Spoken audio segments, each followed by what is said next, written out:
Bismillahirrahmanirrahim. Lihat sebab untuk bisa paham akibat. Ini orang muhasabah diri.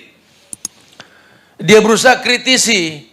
Saya bingung Ustaz, kalau bicara sholat banyakkan saya kali mau Ustaz sholatnya begitu.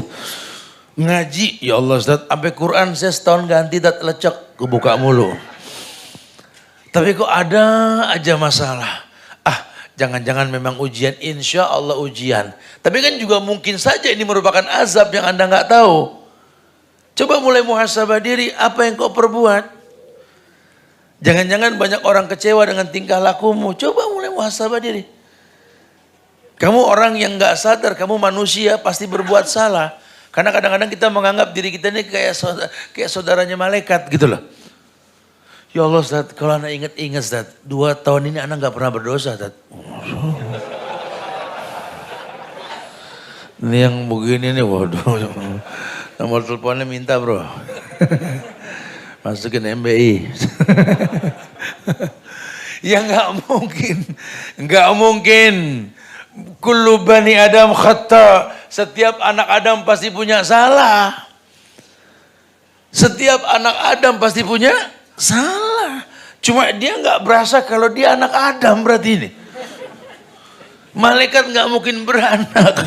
Ya.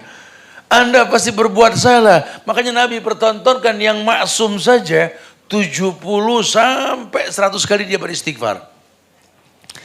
Karena yang namanya istighfar bukan cuma minta ampun. Penyebab datangnya kebaikan dia akan datang. Apa kata Allah dalam Quran? Ya qaumi istaghfiru rabbakum summa tubu ilaihi yumatti'kum mata'an hasanan. Wahai kaumku, beristighfarlah. Karena istighfar yang kau panjatkan ke Allah, yumatti'kum mata'an hasanan, akan menjadi penyebab diberikan kehidupan yang lebih baik.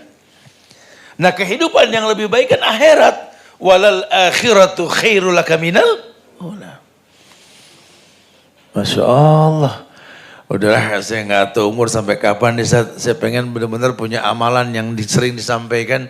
Kalau anak Adam itu meninggal, putus semua hubungan kecuali 3. Yang pertama, ya ini sedekahnya waktu hidup. Apa yang kau buat, kau bikin masjid, kau bikin sekolah, kau mudahkan masyarakat, kau buahkan kau tancapkan pipa keluar air besar dipakai oleh seluruh masyarakat dan lain sebagainya. Kamu orang yang punya jariah. Punya jariah selama itu kau miliki, sampai kapanpun pahala ngalir ke lubang kubur kamu. Kamu orang yang betul-betul punya ilmu yang bermanfaat. Kalau punya ilmu alhamdulillah. Ini buku di hadapan kita ini buku-buku Ibnu Qayyim, buku abad ke-15. Orangnya sudah meninggal, ilmunya masih kemari, masih sampai ke mari. Iya, Masya Allah. Ilmunya masih sampai, itu namanya ilmu yuntafa'u bih. Tapi kalau memang gak ada jariah berbentuk perbuatan baik atau ilmu yang bermanfaat, ditawarkan anak yang saleh. Anak yang saleh. Siapa anak yang saleh? Anak yang memang lahir dengan cara yang saleh. Dibesarkan dengan cara yang saleh. Didoakan dengan cara yang saleh. Karena boleh jadi dulu kita nggak baik, cuma Allah akan titipkan kebaikan melalui anak-anak kita. Buat Allah nggak ada yang nggak mungkin. Abu Jahal aja penghuni neraka, anaknya penghuni sorga. Walid bin Mughirah itu penghuni neraka atau musuhnya Rasul itu. Walid bin Mughirah. Anaknya pahlawan Islam penghuni sorga, Khalid bin Walid. Ya. Ummu Mus'ab, ya, ibunya Mus'ab bin Umair, perempuan yang betul-betul buruk perangai. Tapi Allah lahirkan anak mulia penghuni sorga yang namanya Mus'ab bin Umair. Masya Allah. Pahlawan dalam perang Uhud. Banyak, bukan tidak. Sekarang, karena dunia ini alam kemungkinan. Saya sering sampaikan dengan bahasa yang mudah bahwa sorga ini milik Allah. Untungnya sorga milik Allah. Tuh di situ kita beruntung punya Allah tuh. Sorga ini milik Allah. Kenapa? Karena kalau sorga ini milik Allah, syarat masuk sorga Allah yang kasih, bukan kita yang kasih. Ada orang dimasukin sorga sama Allah, Allah jadikan dulu dia Nabi dan Rasul. Nggak bisa masuk sorga kalau nggak jadi Nabi dan Rasul. Ya. Tapi kan kita udah nggak kebagian kuota, Zat. Emang. Udah selesai Nabi dan Rasul. La Nabi ya ba'di, dan Nabi lagi setelah Rasul. Ya. Tapi ada juga yang dijadikan penghuni sorga dengan cara dijadikan sahabat Rasul. Nggak jadi Nabi, cuma sahabat. Ya. Sama tak, nggak kebagian juga kuota gitu ya. Perempuan jadi bini Rasul, ya nasib dah, betul ya. Tapi juga ada orang yang mungkin nggak berjumpa dengan Rasul jadi penghuni sorga. Siapa? Siapa? Tabi'in. Ya. Orang-orang mulia yang pernah hidup mengikuti Rasul, lihat. Ada juga orang yang masuk surga baru tobat, baru mau tobat, meninggal di tengah jalan. Itu orang yang membunuh 100 orang itu. Malaikat bingung, nih kemana nih orang, mau tobat keburu mati. Kata Allah, ukur lebih dekat ke tempat tobat atau ke tempat maksiat. Ke tempat tobat ya Allah. Adkhilhul jannah, masukkan dia ke surga. Ini orang belum jadi nabi, nggak jadi rasul, banyakkan dosa dalam hidupnya. Tapi ketika dia mau tobat, dia meninggal, lebih dekat ke tempat tobat ketimbang tempat maksiat. Masukkan dia ke surga. Itu enaknya Allah tuh. Perempuan berzina seumur hidup, menjual diri, dia bertobat di akhir hayatnya. Orang jijik dengan tobat, dia bekas maksiat, pelaku maksiat.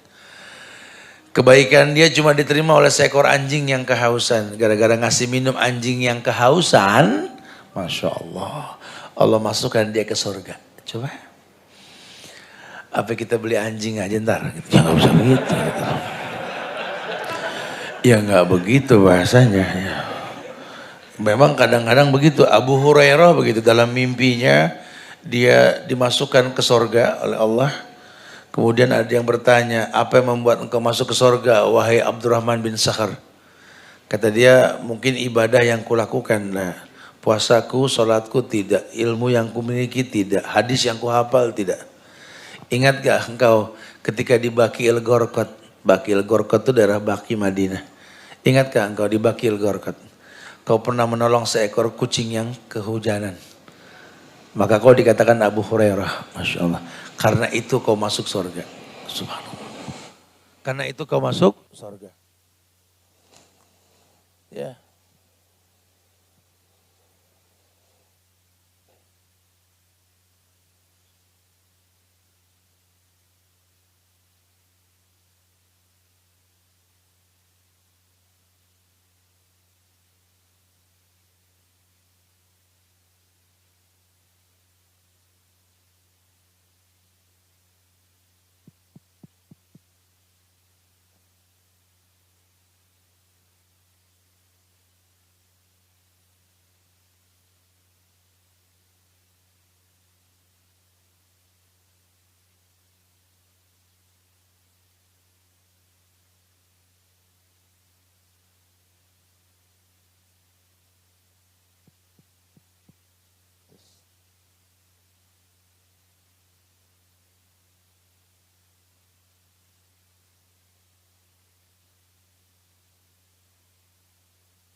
Bismillah.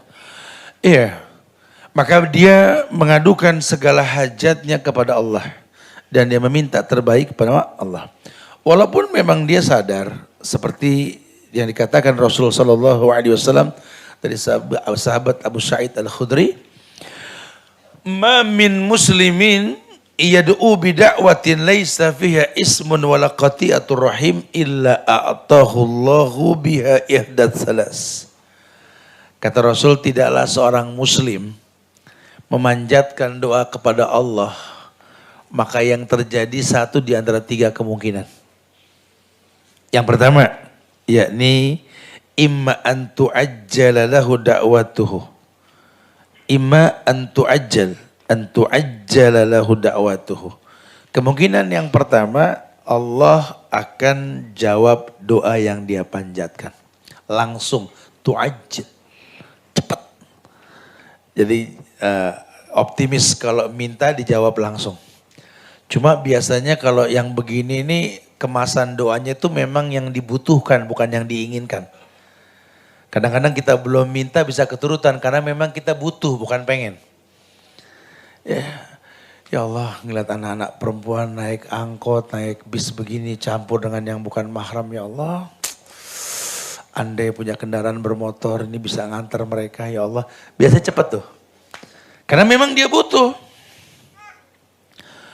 Ya Allah, ngeliat anak masih kecil-kecil gini, ya Allah, gak tahu ke depan seperti apa. Yang bisa menyiapkan maklum buat mereka, saya orang tuanya, ya Allah. Tapi sakit-sakitan kayak begini, pengen jadi sehatnya, ya Allah. Sehat. Kenapa? Karena dia minta sesuatu yang memang dibutuhkan, bukan cuma sekedar diinginkan. Cerdas.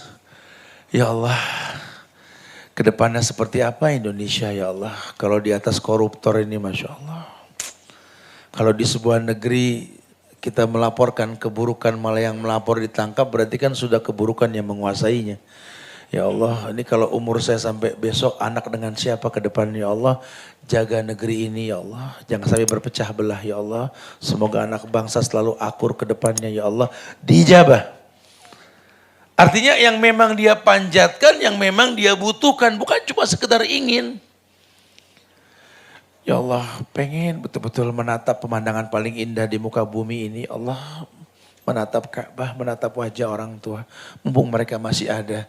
Izinkan hamba, ya Allah, menuntun tangan mereka untuk mengitari Ka'bah, ya Allah. Keturutan yang begini. Bukan buat petang-tang, beting-ting, beteng-teng, betong-tong, ya Allah. Pengen banget haji. Terus nyablon nama, di kartu nama pakai H titik. Jangan begitu, betul. Ngerepotin Kang Grapir Batu Nisan, betul ya? Bukan. Dia minta yang dibutuhkan, betul. Imma an tu'ajjil da'watuhu. Yang begini Allah bakal jawab cepat. Yang kedua, wa imma ayyadakhiraha lahu fil akhirah. Atau kadang-kadang doa yang dipanjatkan Allah jawabnya nanti di akhirat.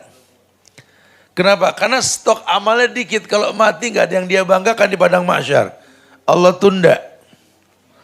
Allah tunda yang akan datang. Atau wa imma ayyasrifa anhu minassu' mislaha.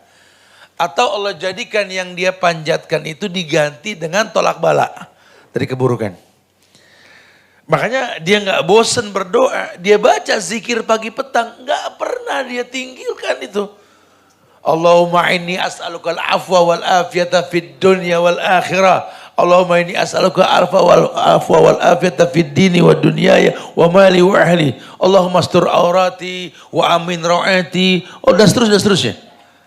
Dia selalu minta sama Allah karena dunia ini alam kemungkinan. Gak ada yang gak mungkin. Tidak ada yang tidak mungkin. Tidak ada yang tidak mungkin. Semuanya mungkin. Dunia ini alam kemungkinan.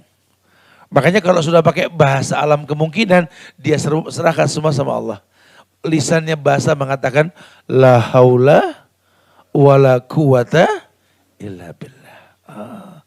Masya Allah. Baru kemudian di sisa waktu dia mulai berpikir bagaimana hidup ini qanaah.